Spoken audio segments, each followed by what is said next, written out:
Thank you, Mr. Speaker. And I'd like to associate myself with the words of the Prime Minister regarding the tragic death of Lance Bombardier Ciara Sullivan. We send our condolences to her family for this terrible loss. I welcome some of what the Prime Minister has said on fuel duty. Yes, it's still a freeze, but we asked him about this on the 11th of March and the 25th of March, and he said he wasn't going to do it. So thank you for the U-turn. Thank you for the U-turn. Labour MPs are shaking their heads. It would make more sense if they just did what we were doing, because they get there in the end anyway. But, Mr. Speaker, yesterday, Labour MPs voted to ban new British oil and gas licences. Why? Well, Mr. Speaker, in relation to fuel duty, under the plans that we inherited, fuel duty was due to go up by 5% in April. We stopped that, and they voted against it. We're now extending the freeze because of events in the Middle East. And I know the Leader of the Opposition likes to claim responsibility for things that have got literally nothing to do with her.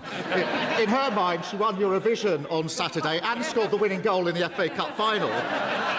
But she's never takes any responsibility for what they did for 14 long years.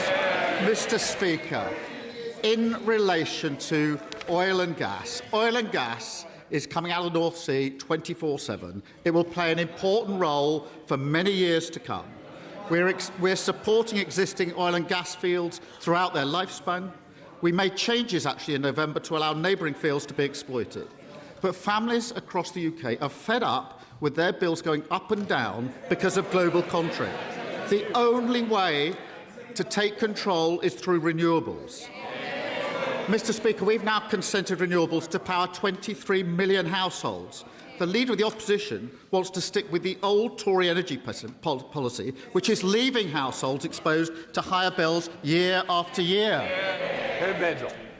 Mr. Speaker, what's causing problems for British consumers is the high energy prices, which are caused by his policies. I asked him why they voted for this. He had no answer. So let me make clear what is going on. We are losing 1,000 jobs a month in oil and gas. I asked him about new licences, not about existing drilling.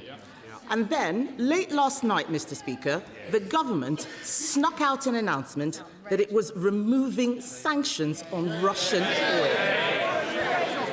So can the Prime Minister explain why oil from Russia is acceptable, but oil from Aberdeen is not? Well, Mr. Speaker, let me address the sanctions head-on, because we have been united across this House on these issues since the beginning of the conflict. What we announced yesterday was a strong new package of new sanctions, going well beyond existing sanctions. So it's a new package. This includes new bans on maritime services on LNG and new bans on refined oil products from Russia. We also issued 2 targeted short-term licences to phase the new sanctions in and to protect UK consumers. Mr. Speaker, that is standard practice. This government has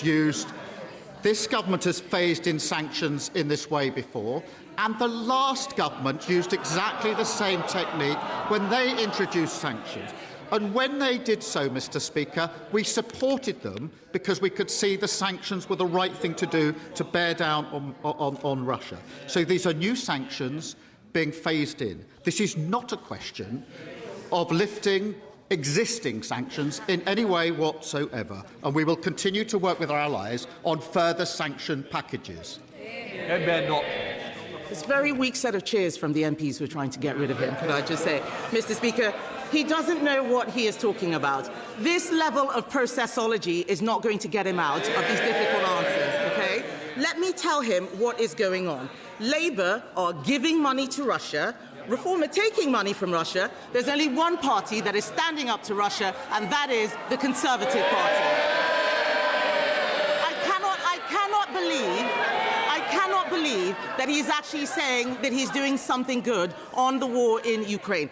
What's he talking about? This morning, Ukraine's sanction chief disagrees with what the Prime Minister's approach is. That's what Ukraine is saying. In March, when the United States eased sanctions on Russia, the Prime Minister said All partners should maintain pressure on Russia and its war chest. The Prime Minister said, our sanctions remain, and there is no question about that. What's changed? I really think on an issue of this importance, which is about further sanctions on Russia in relation to Ukraine, it is really important that the position is not misrepresented. Exactly. This is a new package of sanctions. None of the existing sanctions are being lifted in any way. So this is not less pressure on Russia, it is more pressure on Russia. More pressure than there was the day before yesterday, more pressure than there was under the last government. What is happening is that those sanctions are being phased in a way which was used by the last government when they introduced new sanctions. We bothered to do the processology and work out what we were doing and supported it because we could see that it put more pressure on Russia. Similar methods are used by other countries. They are done because of the impact on the market and to protect UK consumers. These are new sanctions putting more pressure on Russia, and I think if she'd done her homework, she'd actually support us on this. Mr. Speaker, being patronising is not a substitute for understanding policy. And I've heard this term. Mr. Speaker, I've heard this tone before. This is the same tone he used during the Mandelson scandal, and they were all cheering, and then it turned out that he was wrong. He says that other countries are doing this. The EU is not doing this. Let me make it clear. I know it hurts him to hear it. He is now choosing to buy dirty Russian oil. That money will be used to fund the killing of Ukrainian soldiers. Isn't he ashamed? I really think that to misunderstand and misrepresent what is happening, this is a very serious issue where we're working with others. These are new bans, they're new sanctions, they're new bans on maritime services on LNG as of yesterday. They're new bans on refined oil products from Russia as of yesterday. They are being phased in the same way that previous sanctions regimes have been phased in, exactly in the way the last government did and we have done. Other countries do exactly the same. The EU has its own way of doing it. Australia and Canada have their own way of doing it. And to play party politics on Ukraine, where we have stood firm, and the only people that benefit when we play party politics in here on Russia and Ukraine is Putin. Mr. Speaker, that pompous tone does not cover for the fact that he has got his policy all wrong. I have asked him about oil and gas again and again and again. The last time he told me that it was the Energy Secretary's job and it had nothing to do with him. That's what's destroying this country. It's not playing politics. It's speaking up for the people who are out there. The fact is, more people are buying Russian oil because British oil isn't being drilled. He's sanctioning British oil but not Russian oil. And he should be ashamed, Mr. Speaker. He should be ashamed. I cannot believe that this Prime Minister, even when he has nothing to lose, continues to defend banning new British oil and gas licences. In April, Britain saw the single biggest drop in employment ever since the pandemic. That's under them. 210,000 people have lost their jobs in the last year.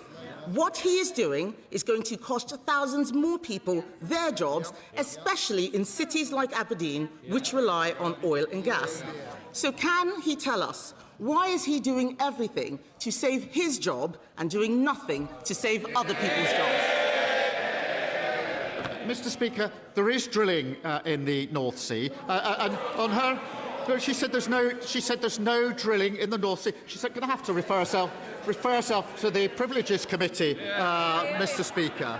There is drilling. It's 24/7, and oil and gas are coming out, and that will be important for many, many years to come. We are supporting those existing oil and gas fields throughout their lifespan.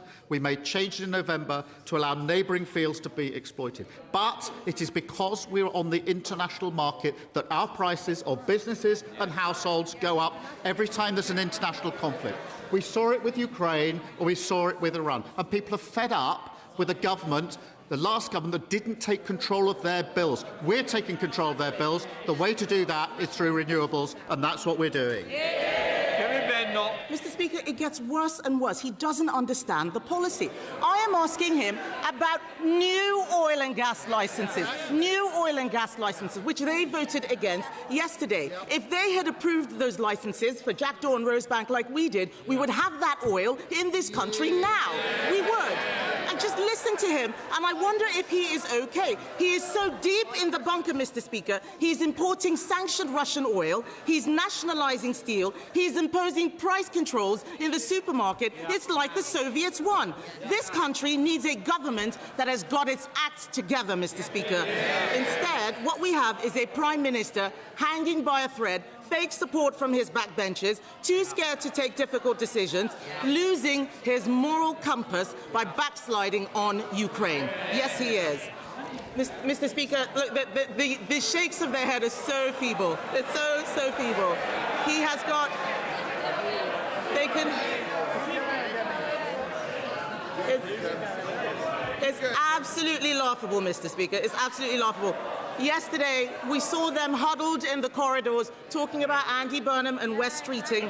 The fact is, he's got a cabinet fighting to replace him, and the worst part is, they aren't getting rid of him over his terrible agenda. No, they actually like it. They just want a better salesman. So isn't it the case, Mr. Speaker, that it doesn't matter who replaces him, the real problem is the Labour Party?